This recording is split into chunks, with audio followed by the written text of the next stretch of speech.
Support for this podcast comes from the Central Valley Journalism Collaborative, connecting communities with the resources, infrastructure, and networks to ensure a vibrant local free press. From KVPR in Fresno, this is Central Valley Daily. It's Monday, March 16th.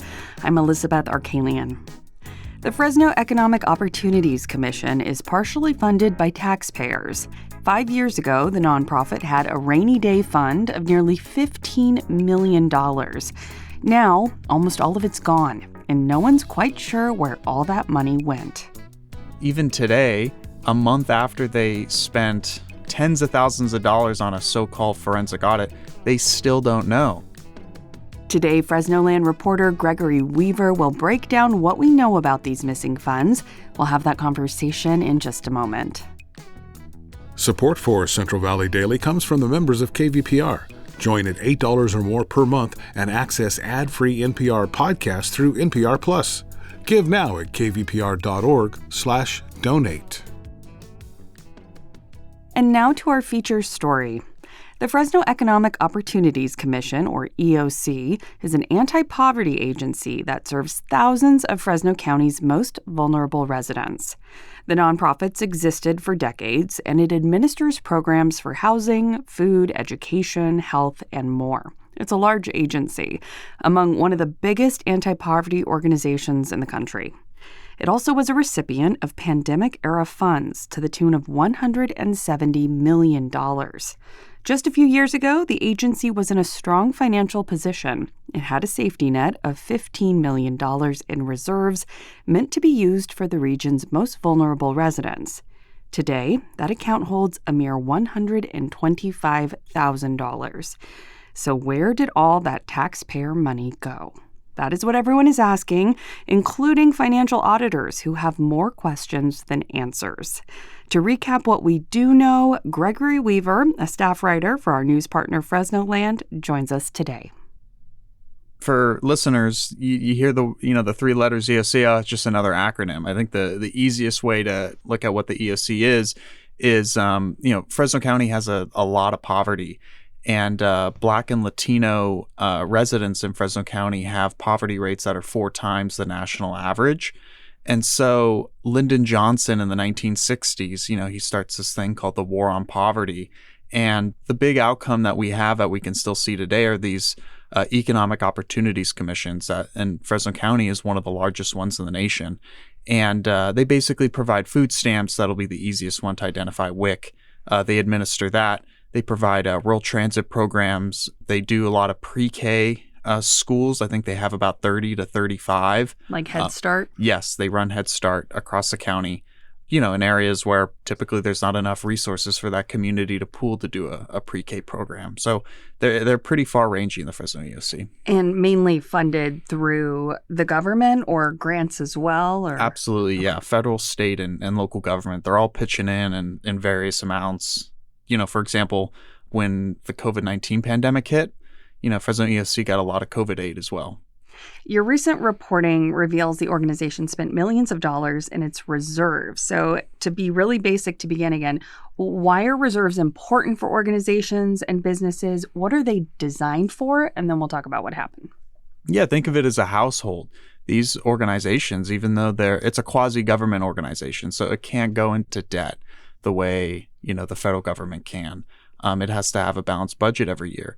And so a chief executive officer, a CEO, or a financial executive at the agency, over the course of years, they're able to save money from just running their programs well, and they put it into a rainy day fund. And so they have these reserves they call them unrestricted reserves. That's like the technical name. If anybody ever wants to go read a PDF of EOC, that's the thing that is basically the rainy day fund. Okay. Well, your reporting reveals that the Fresno EOC spent millions of dollars. The balance of their reserves went from $15 million to $125,000 in 5 years. The natural question, how? What did they spend that money on? The EOC obviously they know that somehow $15 million came out the door. Even today, a month after they spent tens of thousands of dollars on a so-called forensic audit, they still don't know. all that they concluded was, well, we ran into trouble once we spent down the $15 million. So nobody really knows. That seems inexcusable. Well, I guess that's a judgment for the listener to make. What happened is that in 2020, there was a longtime CEO from Boston. His name was Brian Angus. And Brian was very committed to the Valley. He lived here for a long time and ran the EOC quite well. And he retired, and the EOC hired a new person. Her name was Amelia Reyes. And all of these reserves that got spent through happened under her watch. And her tenure, in comparison to Angus's, was very short. And she left at the end of 2024. And so now we've had roughly a year and a few months for the board to figure out, well, what exactly was she spending all this money on? And they empowered these auditors to find out the answer. And the auditors didn't answer a whole lot of questions besides the fact that her credit card bills, or the administration's credit card bills, let's say, were $200,000 a month. And after she left, it went down to $25,000 to $50,000 a month. So there were these huge expenditures on, a credit card that they didn't even know who would pay the credit card bill at the end of the month. It was just carte blanche power to do what you want. Okay, well, and I understand this is maybe complicated a little bit because during COVID, they received quite a windfall, as you alluded to. So how does that factor in? Is that money that's expected to be paid back to anyone? We don't know what pot of funds were used for, this extraordinary, spending. All we know right now is that we look at the accounts after the fact and see that the rainy day fund was completely spent through $15 million. But we don't know what other expenses were maybe covered with this. Again, like the forensic audit, so-called, that EOC just completed that, took about a year, doesn't answer any of these questions whatsoever. You report that people who were supposed to figure out where the money went are, and I'll quote you here, disappearing before the questions answered, leaving current and former board members questioning whether anyone will be held accountable for what went wrong. What do you mean they're disappearing? So you talk about $15 million walking out the door. The second part of the story that was so shocking was that the 15 mil got spent through in 22, 23, 2024. Only a year before these massive spending increases, or these massive deficits, spending through the rainy day fund, the EOC board basically dismantled itself and didn't bring any oversight on, the CEO and how she was spending and all this sort of thing. And so what you brought up there was basically speaking to the fact that the people who voted to dismantle the oversight on the agency, they've just all left over the last few months. They're gone. It's just newcomers now. The current strategy is just to clean the slate, say, yeah, we blew through 15 mil and, today's a new day, and let's look forward and not back. And that just blows my mind that we don't have any indication on what this money was spent on. No idea whether it was spent on maybe irresponsible corporate spending, so to speak, of, we printed 200,000 invitations and we used a lot of money on administrative things. Like, there's really no indication at this point.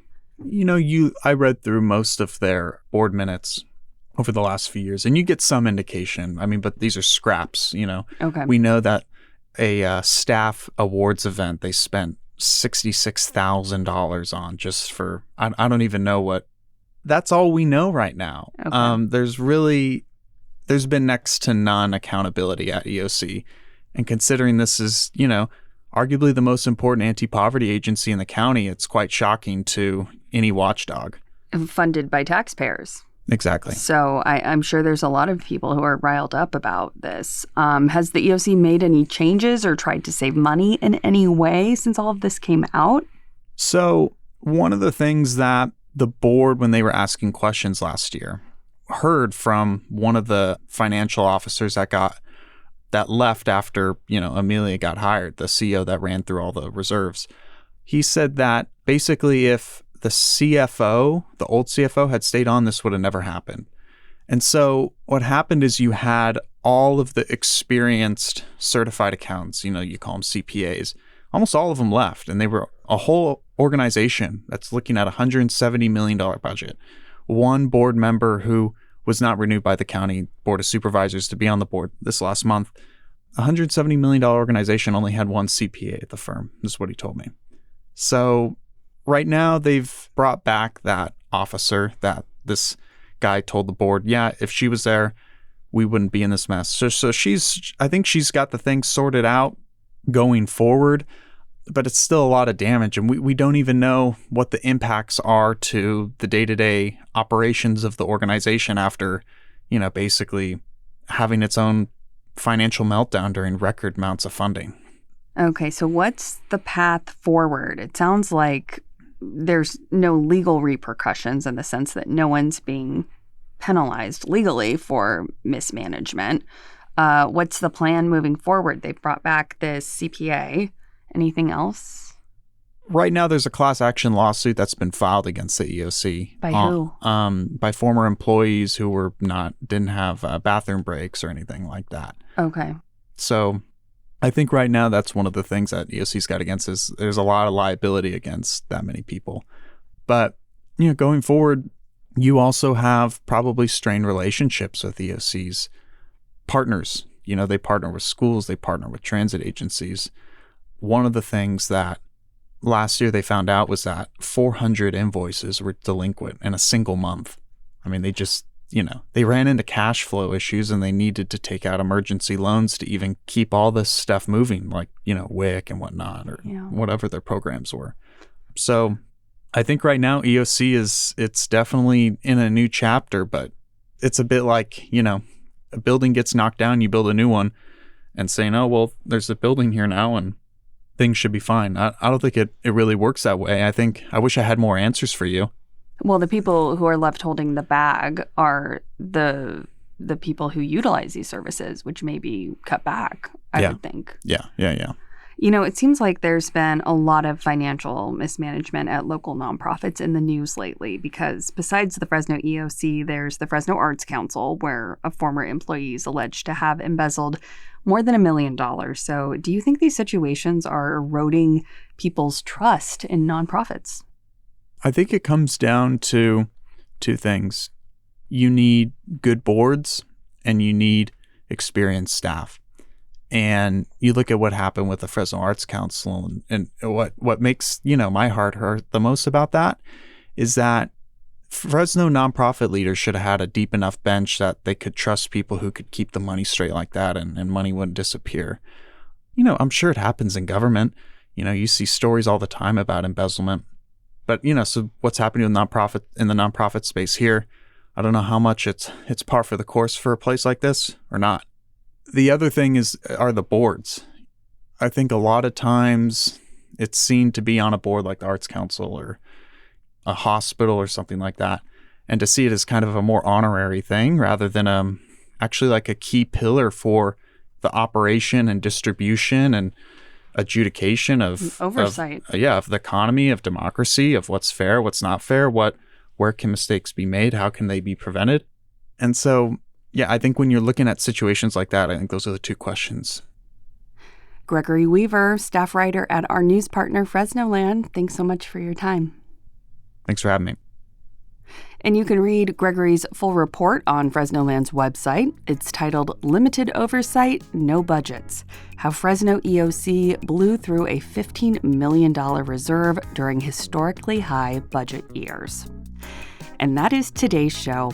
Today's episode was produced by Jonathan Linden and KVPR with support from the Central Valley Journalism Collaborative. I'm Elizabeth Arkalian. Find the latest local news anytime at kvpr.org.